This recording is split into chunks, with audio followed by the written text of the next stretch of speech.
মানুষ এত বোকা কিভাবে হয়? আল্লাহ ছাড়া আমার দোয়া কে শুনতে পারে? আমার দোয়া কে শুনে? আমাদের দোয়া শুনে আল্লাহ, আর কেউ না। আল্লাহ রাব্বুল আলামিন আমার সেজদা পাওয়ার হকদার, আর কেউ না। আল্লাহ রাব্বুল আলামিন আমার বিধান দেওয়ার হকদার, আর কেউ না। আল্লাহ পাক আমাকে বাঁচান, আর কেউ বাঁচায় না। আল্লাহ পাক আমাকে খাওয়ান, আর কেউ খাওয়ায় না। আল্লাহ আমার উপকার করেন, আর কেউ করতে পারে না। যদি কোনো অকল্যাণ স্পর্শ করে সেটা আল্লাহর হুকুমে করে, আর কেউ করতে পারে না। আল্লাহ ছাড়া কোনো ইলাহ নাই, কোনো মাবুদ নাই, কোনো বিধানও নাই। আল্লাহ ছাড়া কোনো ইলাহ নাই, কোনো মাবুদ নাই, ইবাদত পাওয়ার হকদার কেউ নাই, কোনো হুকুমও নাই। এর বাইরে যদি যাই আমরা মুশরিক হয়ে যাব।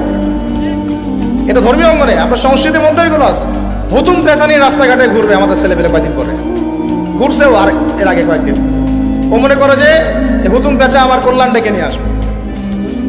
শুভ অমুক বর্ষ, মানে শুভ মানে এটা আপনাকে শুভ নিয়ে আসবে। পেশা আমার শুভ কিভাবে নিয়ে আসবে? শুভ বুঝলাম, শুভ না মেনেই নিলাম ওর তর্কের খাতিরে যে ও এটাকে শুভ মনে করতেছে। তো শুভর সাথে পেশার কি সম্পর্ক বলেন? পেশা, বাদর, হনুমান এগুলোর মূর্তির সাথে মুসলমানদের কি সম্পর্ক? এগুলোর সাথে শুভ অশুভের কি সম্পর্ক? সারাদিন খাবো পিৎজা, বার্গার আর হাই হাই রেস্টুরেন্টে খাওয়া দাওয়া করা। ওই দিন একেবারে আমি একদম কি পান্তা ভাত আর ইলিশ মাছ।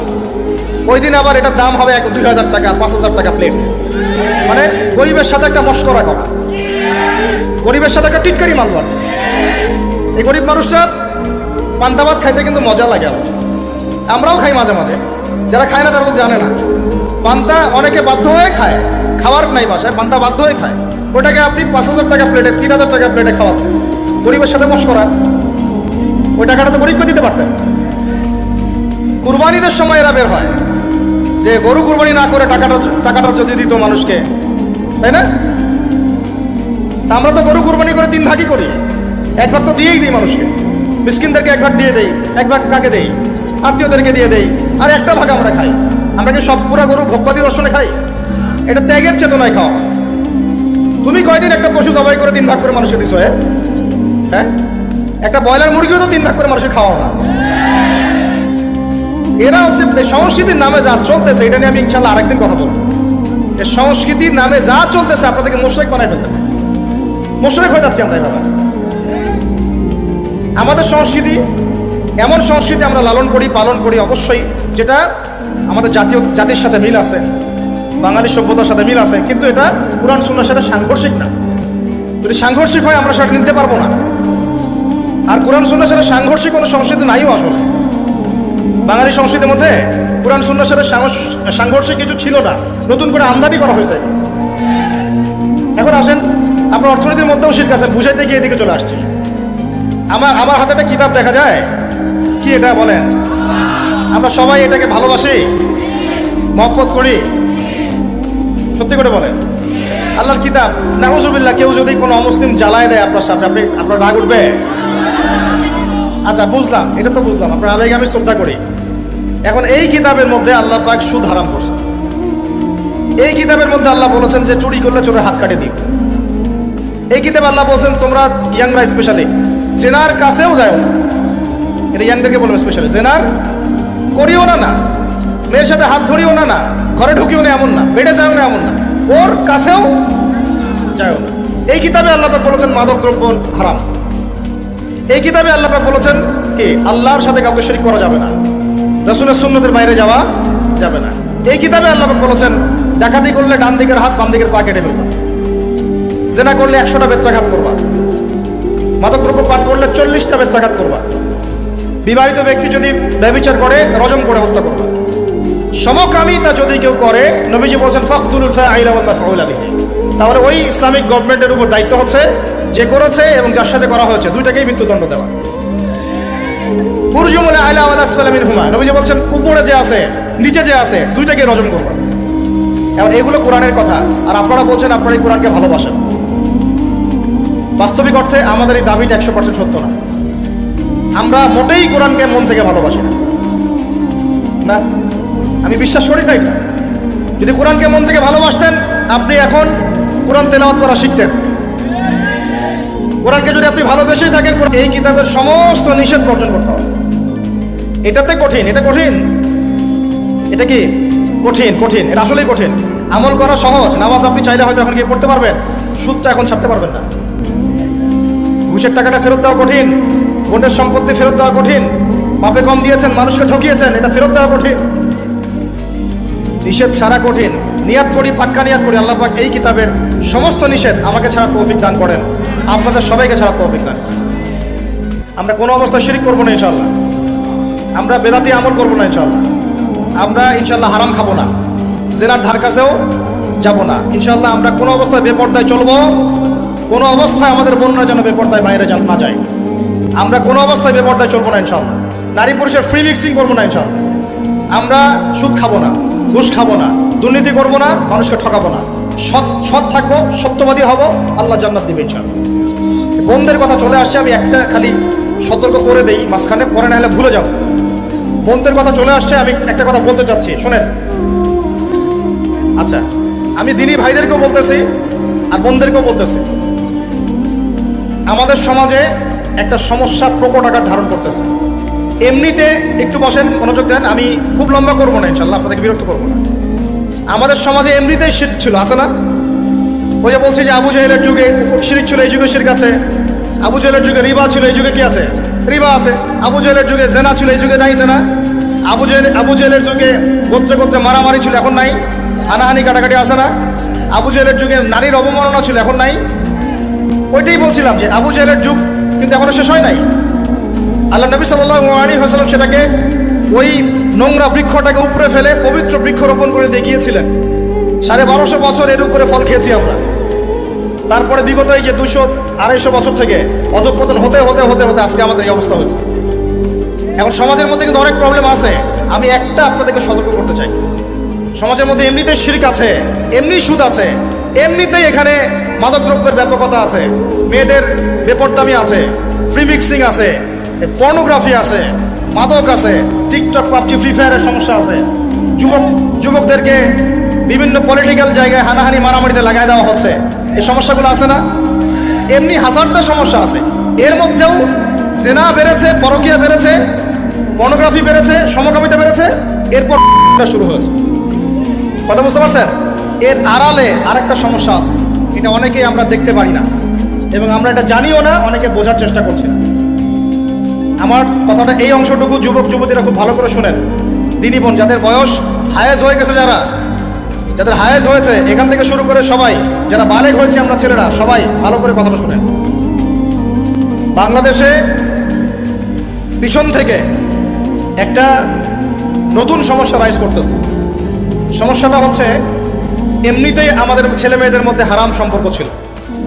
এর স্কুলে, কলেজে, বিশ্ববিদ্যালয়ে যাচ্ছে, ফ্রি মিক্সিংয়ে পড়াশোনা করছে, বাসায় পর্ন দেখছে, ওখানে গিয়ে মেয়ের সাথে হারাম সম্পর্ক হচ্ছে, তারপরে প্রেমের সম্পর্কের নামে জেনা হয়ে যাচ্ছে, জেনা হওয়ার পরে ছেঁকা খেয়ে মাদক, তারপরে গান বাজনা, বাদ্যযন্ত্র ইত্যাদি ইত্যাদি, জীবনটা শেষ।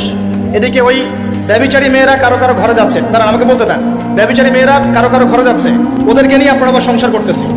এই হচ্ছে না সিচুয়েশন?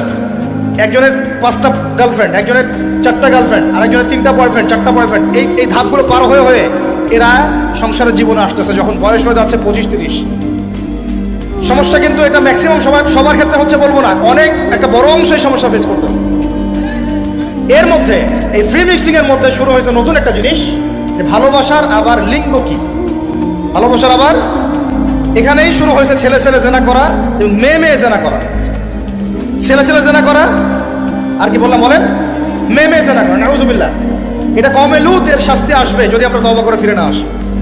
এর উপরে এখন শুরু হয়েছে ভালোবাসার আবার ধর্ম কি, ভালোবাসার আবার, আমার সাথে বলেন কি বললাম, ভালোবাসার আবার, এদিকে মনোযোগ দেন, ভালোবাসার আবার কি, ভালোবাসার আবার কি, এই কথাটা, এই স্লোগানটা দিয়ে কি করা হচ্ছে আপনারা শুনেন। অমুসলিম ছেলে মুসলিম মেয়ের সাথে প্রেম করতেছে, অমুসলিম ছেলে মুসলিম মেয়ের সাথে প্রেম করতেছে, বলতেছে ভালোবাসার আবার ধর্ম কি, তুমি আমি একে অপরকে প্রেম মহব্বত করি, ভালোবাসি, এর মধ্যে ধর্ম আসবে কেন? বলছে তুমি আমার ধর্মে দীক্ষিত হয়ে যাও, অথবা আমি তোমার ধর্ম কবুল করে মুসলমান হয়ে যাব। এই মিথ্যা কথাগুলো প্রলোভন দিয়ে এখানে ওখানে পার্কে নিয়ে গিয়ে চটপটে ফুচকা খাওয়ায়, কফি শপে নিয়ে গিয়ে এভাবে আস্তে আস্তে আস্তে আস্তে মেয়েদেরকে লাইনে নিয়ে আসতেছে। আনার পরে শোনেন, কথা আগে শুনেন, বুঝেন। আপনি ঠিক বললেও ঠিক, এটা না বললেও ঠিক, চলতেছে এটাই সমাজ। এখন কথা হচ্ছে, আমরা যদি আমাদের বোনদের ইজ্জতকে বাঁচাইতে চাই, এই বিষয়টা সম্পর্কে সচেতন থাকতে হবে। মেয়েদেরকে ফুসলিয়ে ফাসলিয়ে এভাবে প্রেমের জালে ফেলে শেষমেশ বেডে নিয়ে গিয়ে ধর্ষণ বা গণধর্ষণ করে মেয়ের ওই ওভারির মধ্যে ওদের বীর্যপাত করে দিয়ে ওই ছেলেটার কোনো খবর পাওয়া যায় না, লাপাত্তা হয়ে যায়। কোনো কোনো ক্ষেত্রে টাকার বিনিময়ে মেয়েদেরকে পাচার করারও অভিযোগ পাওয়া গেছে, এবং এই কাজটার নাম তারা সংঘবদ্ধভাবে দিয়েছে, এর নাম নাকি লাভ জিহাদ, নাউজুবিল্লাহ। এবং বীর দর্পে ফেসবুকে পোস্ট দিচ্ছে, আজকে অমুক মেয়ের এটা করলাম, আজকে তমুক মেয়ের এটা করলাম। ভিতর থেকে একটা চক্র কাজ করতেছে, এবং এই চক্রের কেউই মুসলিম না, এই চক্রের কেউই কিন্তু মুসলিম না।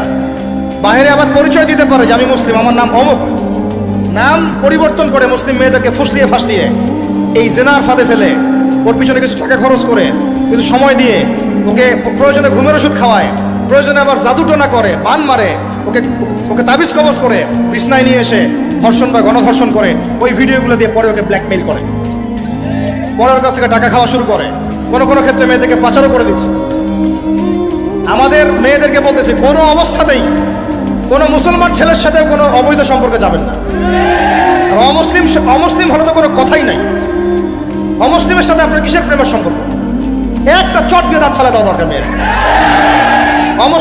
অমুসলিম ছেলের সাথে তোমার কিসের প্রেমের সম্পর্ক? পরে যখন এই ছেলেগুলো তোমাকে নিয়ে রেপ করে রাখবে, তখন তোমার আক্কেল হবে? তখন তোমাদের হুঁশ ফিরবে? তখন এসে আমাদের কাছে মেসেজ করতেছে, আমার এই সমস্যা হয়েছে, আমাকে এখন আমি কি করবো বলেন?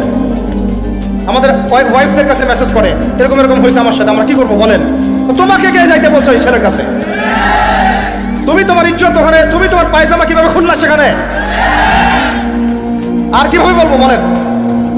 তুমি একজন মুসলিম ঘরের মেয়ে, তোমার ইজ্জতের দাম নাই, তোমার সম্মানের দাম নাই, তোমার ইজ্জত আবরুর দাম নাই। তুমি কেমন করে নগ্ন হয়ে বাইরে ঘুরতে পারো? তুমি কেমন করে একটা অমুসলিম ছেলের সাথে প্রেমের সম্পর্ক করতে পারো? কিভাবে তুমি একটা অমুসলিম ছেলের সাথে বেড়ে যেতে পারো? তার সামনে তোমার পায়জামা কেমন করে খুলতে পারো তুমি? আমার ল্যাঙ্গুয়েজ আপনি রাগ করেন না, আমি খুবই ফেড আপ এদের উপরে। একটা মেয়ে একটা মুসলিম ছেলের কাছেই তো যাইতে পারবে না অবৈধভাবে। যাইতে হইলে তোমার শর্ত 3টা: বিয়ে করতে হবে, বালেগ হইতে হবে, সাক্ষী থাকতে হবে, মোহর দিতে হবে, তারপর যাইতে পারবে। তোমাদের এত কুরকুরি কেন? তোমাদের এত কেন কুরকুরি? মুসলিম তো মুসলিম করতে করতে এখন অমুসলিমদের সাথে প্রেম করা শুরু করছো। আর যখন অমুসলিমদের দ্বারা তোমরা ধর্ষিত হচ্ছ, তোমাদেরকে পাচার করতেছে, তখন বলে এসে আমাদের কাছে চিঠি লেখো যে আমরা এখন কি করব। এদের কি ভাই ইয়া নাই? বাসায় কি বাবা নাই? বাসায় ভাই নাই? এই চক্র থেকে সাবধান থাকেন। আর আমাদের সমাজে যারা দায়িত্বশীল, রাষ্ট্রের যারা দায়িত্বশীল, যারা উপরের লেভেলে আছেন, এই বিষয়গুলোর উপর কঠিন দৃষ্টি দেওয়ার জন্য আমি রিকোয়েস্ট করব। আমরা কিন্তু কোনো ধর্মের মানুষের সাথে কোনো দ্বন্দ্ব চাই না। চাই আমরা যে 50-60 বছর থেকে একসাথে বসবাস করতেছি, আমরা কি কোনোদিন কারোর সাথে মারামারি করছি? কোনোদিন দেখছেন যে খ্রিস্টান মুসলিম মারামারি হচ্ছে? মুসলিম মারামারি হচ্ছে বাংলাদেশে, হিন্দু মুসলিম মারামারি হচ্ছে বাংলাদেশে, দেখেছেন কখনো? এখন কি নতুন করে শুরু হলো এগুলো? আল্লাহ রাব্বুল আলামিন আমাদের দিনী ভাইদেরকে বুঝদান করেন, বোনদেরকে বুঝদান করেন। কোনো অবস্থাতেই মেয়েদেরকে আপনি এভাবে ছেড়ে দিয়েন না বাইরে। কোন অবস্থাতেই একটা মেয়ের হাতে অকালে মোবাইল ফোন তুলে দিয়েন না। কোথায় যাচ্ছে খোঁজ রাখেন, কার সাথে মিশছে খোঁজ রাখেন। একটা বাড়ির সম্মান নষ্ট হয়ে গেলে কখনো ফিরে আসে না। একটা মেয়েকে অপহরণ করেছিল রাজা দাহির, মুসলিম মেয়েকে। সেই ইজ্জতের বদলা নেওয়ার জন্যে 17 জন ঘোড়সাওয়ার নিয়ে, কতজন? মাত্র 17 জন ঘোড়সাওয়ার নিয়ে মোহাম্মদ বিন কাসিম এই সিন্ধুর রাজা দাহিরকে আক্রমণ করে ওই জায়গায় পরাজিত করেছিল। একটা মেয়েকে নিয়ে ঘটনা ঘটেছিল। আমাদের বোনের ইজ্জতের এত বড় দাম। একজন নারী, শোনেন, একজন নারী বনু কাইনুকার বাজারে গিয়েছিলেন তার প্রয়োজনে, তার শ্লীলতাহানি করেছে, তার সতর খুলে দিয়েছিল।